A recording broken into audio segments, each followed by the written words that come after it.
في رمضان في رمضان.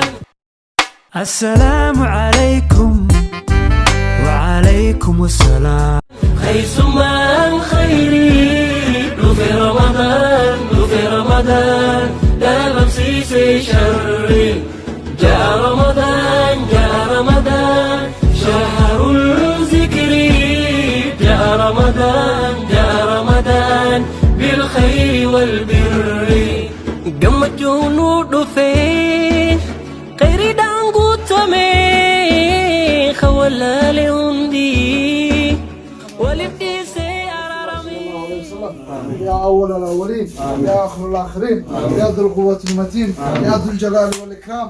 لا إله إلا الله الحليم الكريم. لا إله إلا الله الحليم الكريم. سبحان الله رب العرش العظيم. الحمد لله رب العالمين. نسألك موجبات رحمتك وعزائم مغفرتك وغنيمة من كل بر وسلامة من كل اسم ونجاة من النار وفوز في الجنة. لا تدع لنا ذنبا إلا غفرت ولا هما إلا فرجت ولا دينا إلا قضيت ولا مريضا إلا شفيت ولا ميتا إلا رحمت يا أرحم الراحمين. سبحان ربك رب العزة عما يصفون والسلام على المرسلين الحمد لله رب العالمين. يا عزيز يا الله.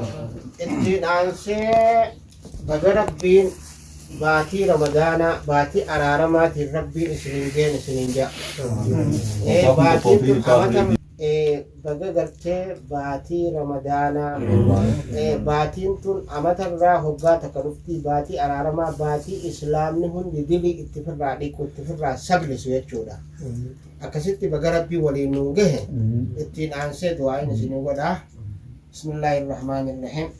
Yaa Rabbi baatii araaramaa tana yaa Rabbi nu nassarsiisi.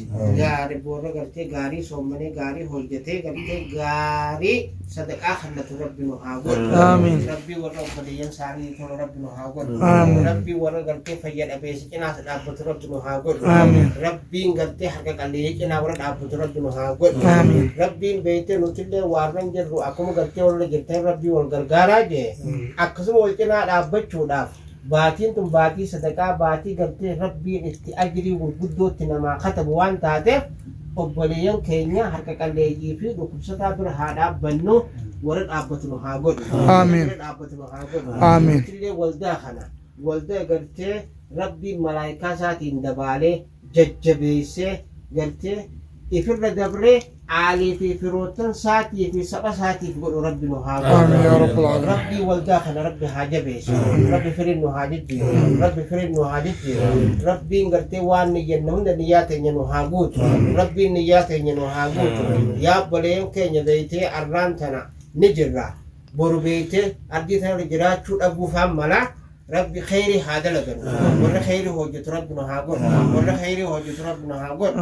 Rabbiin gartee warra sadaqaasaa guddoon guddoo irraa gartee qeebalu Rabbi nu haa godhu.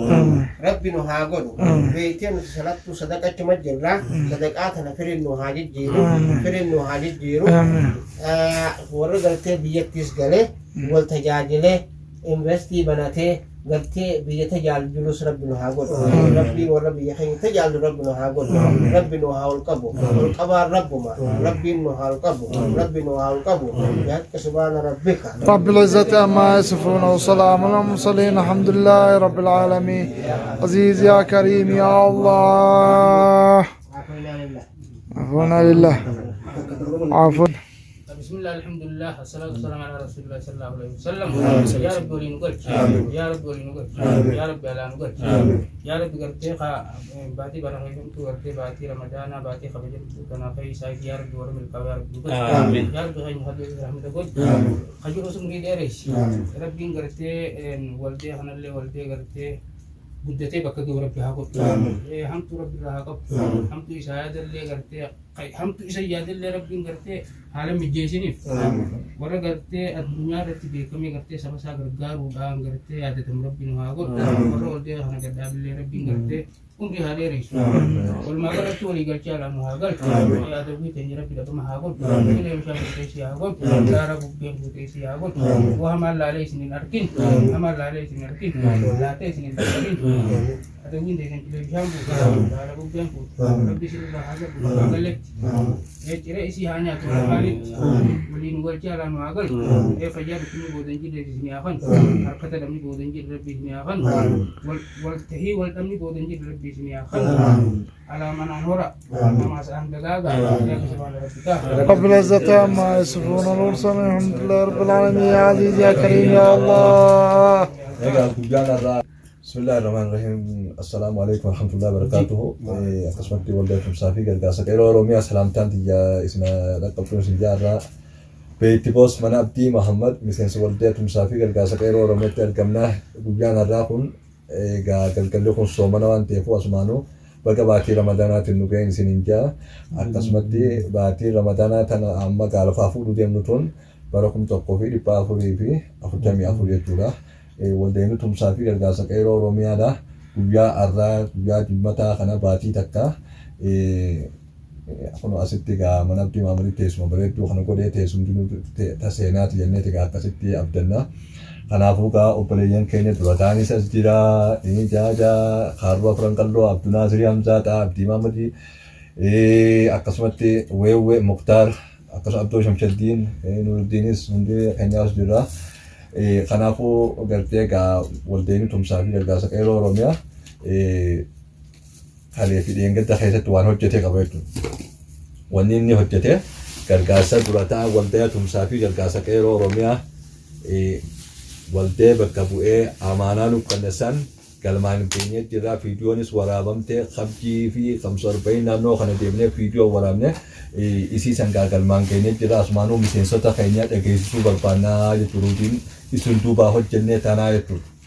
Dhukkubsata keenya dhayneeti haalenni keessa jiru laallee viidiyoos waraabnee as qabnee achi qabnee akkasitti gaa imaanaa isin nutti kannitanii galmaan keenya dura ta'a waldee tumsaa fi gargaarsa qeerroo oromiyaadha. Obbo Badii Mustafaa Maalleeni kuma 60 bakka lama kanneen maaliif har'a addunyaan wanni qaala'itee jirtuuf bakka 3 fi 4 waan hin geenyeef kuma 30tti dhukkubsataa lamaaf kanneen jechuudha. Dhukkubsataan tokko Feesal Janiini Qabjiidha. Tokkos Muhammad Ahmad Janiini warra Harargee Lixaatii 45 jiraata. Isaan lamaan kanaaf kanneen. Kanaafuu gartee waldee tumsaa fi gargaarsa qeerroo oromiyaatiin dura ta'a waldee tumsaa fi gargaarsa qeerroo oromiyaa maqaa waldee keenyaatiin guddaa galateeffachuun barbaada.